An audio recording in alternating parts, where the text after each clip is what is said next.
All right, so today's rant is about narcissistic and manipulative people. When you want to talk about things that completely zap you of your energy, of your joy, it is people who manipulate and gaslight you all the time. So, first, let me start out with this concept called Darvo. And I talk about this a lot in my other line of work. Darvo is a concept that describes what manipulative and narcissistic people do to deflect and to get themselves off the hook for accountability. Okay, so the D stands for deny. So you say, hey, you did X. Hey, that was racist. Or hey, you said you would take me on a date or whatever it is. No, I didn't. Now, that in and of itself is crazy making. I didn't. A is attack. After they deny, then they'll go into, see, you're always accusing me of things that are not true. You have a revisionist kind of approach to recalling information. Why are you so insecure? Don't do that. Don't hold me accountable. You know how people say, instead of saying, I'm mad that you hold me accountable, they say, you're on my back. It's crazy making. RVO, reverse victim offender. So now they become the victim. See, every time I was getting ready to take you, and every time you such and such, then I, and you never, and I always, and I try, and all smoke and mirrors. Please understand, you're not crazy. And the thing about narcissists is that they adopt ways of being that have you not hold them accountable. So you may say, hey, you promised you would do X. And then they immediately come with defense or anger. And then the next time you're going to remember how they came at you. And you're not going to ask them again. Or you're going to think about it like, if I say this, they're going to. So you spend a lot of time. You were the narcissist. If you spend a lot of time trying to figure out how to tell them something, how to hold them accountable, how to bring up that promise that they broke. Narcissist, that is by design.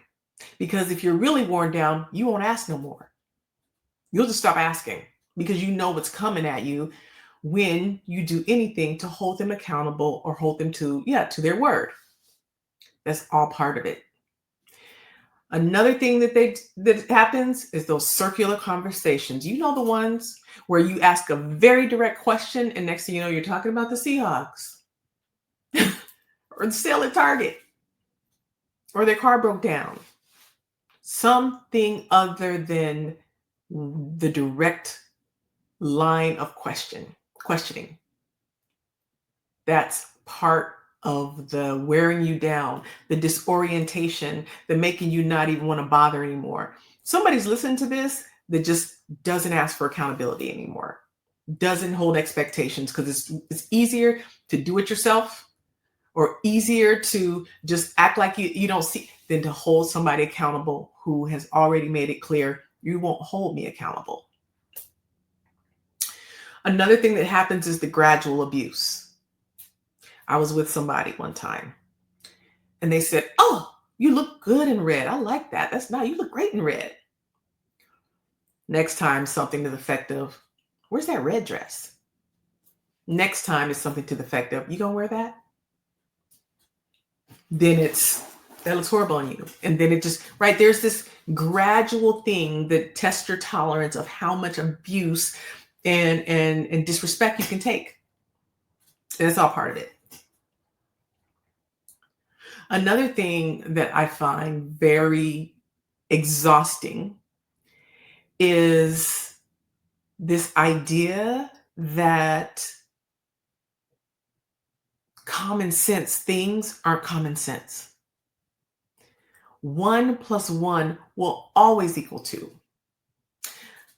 But except with narcissists, it's like, well, I get that, but this is really, but you didn't consider this, or what about this, or no, that's not true.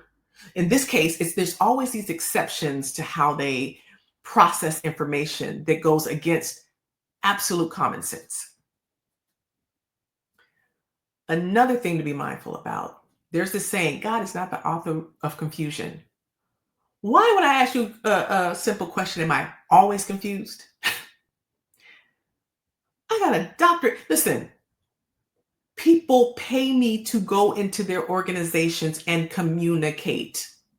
And part of that is to listen to what people are saying and listen to what they are not saying. Why am I confused when I ask you a very quick, easy question? There is so much that makes it exhausting because you're constantly taking in and metabolizing nonsense. Nonsense. And we're taking it in and trying to make the math work. And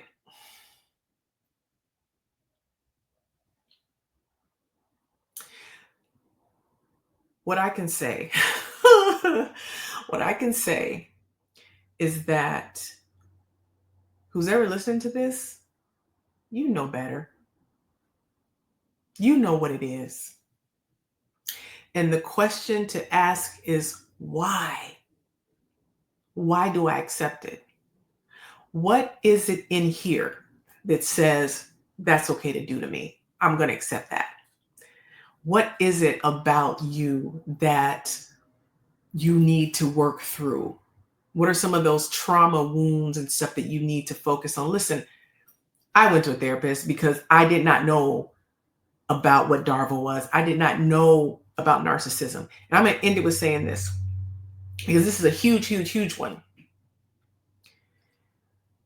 So many of us cannot get our mind around somebody doing something that's so messed up, that's so borderline evil. When I finally came to terms that I had been with a narcissist, it forced me to accept that there are people that just do really shitty things. Are they trauma responses? Sure. You hurt people? Sure. Yeah, we know all that. But I can't accept, and especially if it's a parent, or if it's a child, or if it's a spouse, intimate partner, it is hard to accept that people are dirty, especially dirty at the levels that some of these folks are dirty at. So I just want to say this. You're not crazy. Are you ignoring? Or are you ignorant? Maybe. Are you naive? Probably. Are you embarrassed and ashamed that you're here and you'd rather just try to double down and make something? Some of you have loaned money to people, but you need to accept you ain't never going to see that money again. And if you're like me, you may have given more and done more with the hope that it would be returned in kind with their integrity or with their honor or with their respect. The more you give, the more they take. And this is for narcissists and manipulators, gaslighters. Sometimes you got to cut your losses. You got to cut your losses so you're free. Because as long as you stay in that chaos, you're going to sink deeper and deeper and cut your losses. I've lost money before, trusting somebody. There was somebody I did business with, thought was my brother. He got me. Was I mad? Yeah. Was I hurt? Absolutely.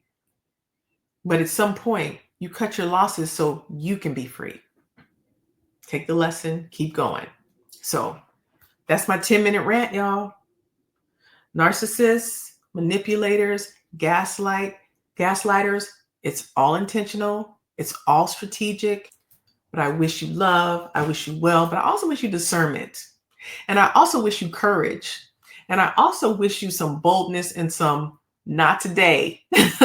We're done. Some of that energy, because it's not always easy to do when you're in so deep. Get out of the exhaustion and the circular nonsense. That's my rant, my Thursday rant.